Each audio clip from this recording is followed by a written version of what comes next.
What would you do if your family invited you on a holiday getaway, only for you to discover you were really just the unpaid, on-call babysitter? In today's story, an 18-year-old's refusal to be taken advantage of leads to a massive family blow-up, and her response is a masterclass in how to handle it. I was so excited for the 4th of July weekend. My Aunt Carol and Uncle Ben had invited me, Chloe, 18, up to their ranch house and even said I could bring a friend. I immediately asked my best friend, Maya, who was just as thrilled as I was. Now, this isn't just any house. It's a huge place with 4 bedrooms that each have queen beds, a master bedroom, and then there's the kids' room, a massive space with about 6 beds, some of them bunks, and even a loft. It's surrounded by tons of land, and all Maya and I could think about was having time to just goof off and run around.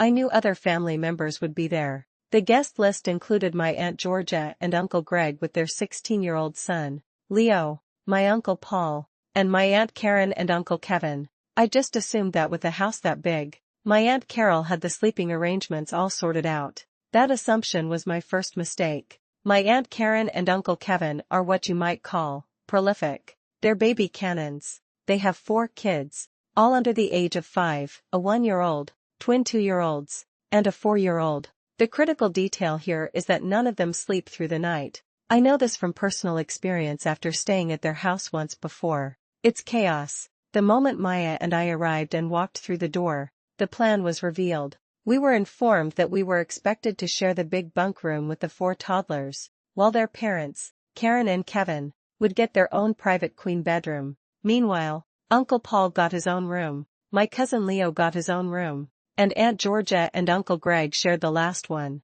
I was immediately upset, but I didn't want to ruin the trip before it even started. Trying to find a compromise, I said, okay, that's fine. Maya and I can just sleep on the couch in the living room. This was the moment the battle lines were drawn. My aunt and uncle, in their entitlement, had just made a critical miscalculation, assuming my youth equated to my being a pushover.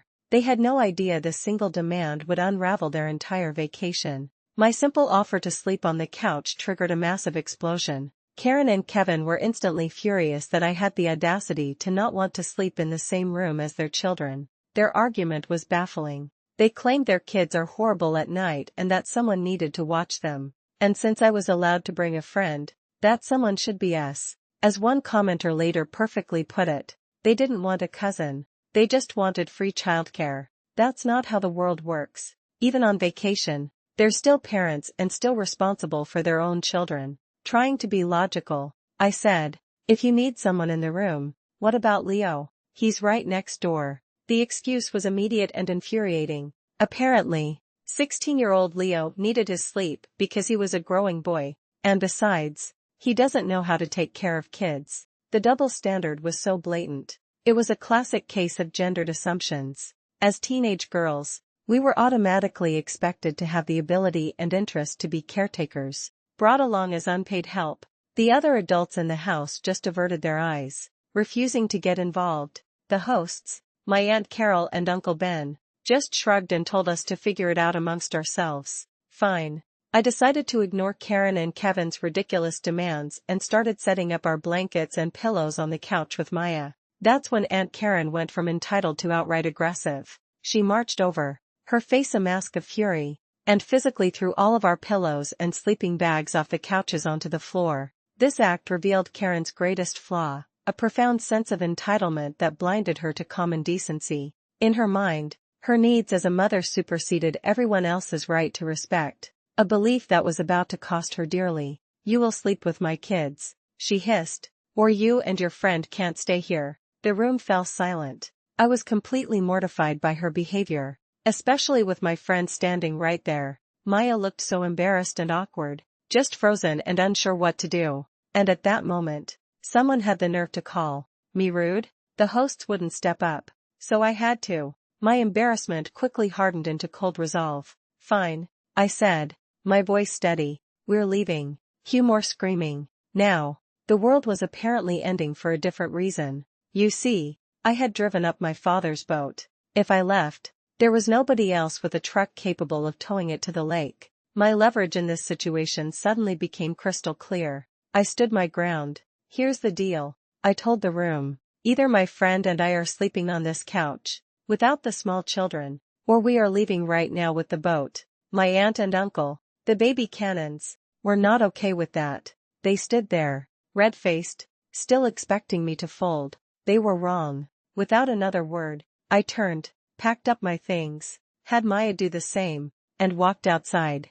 I calmly reattached the boat trailer to my dad's truck and got in. We left. Of course, my phone immediately started blowing up with texts from relatives, telling me how rude I was and that I could have handled it better. The consensus was that Karen and Kevin need a break from their kids, and as a young family member, I should have just been nice and dealt with it for them for a weekend. They were having a tantrum because they weren't getting their free childcare, but the aftermath was swift and satisfying. My father, the owner of the boat, was furious when I told him what happened. He has now officially banned Karen and Kevin from ever using his boat again. Once she realized the full story, Aunt Carol, the host, got involved. She is now considering asking Karen's family to leave for the rest of the weekend and telling them not to come back until they learn to be more considerate. Her husband, Uncle Ben, called me personally. He apologized profusely for how they acted and even offered to pay for me and Maya to go on a backpacking trip to make up for it. Ultimately, this story is a powerful reminder that being family doesn't give anyone a free pass to disrespect your boundaries or demand your labor. Standing your ground, even when it's hard, is sometimes the only way to command respect. So, what do you think? Was there a better way for her to handle it? Or was leaving the only option left? Let us know in the comments below.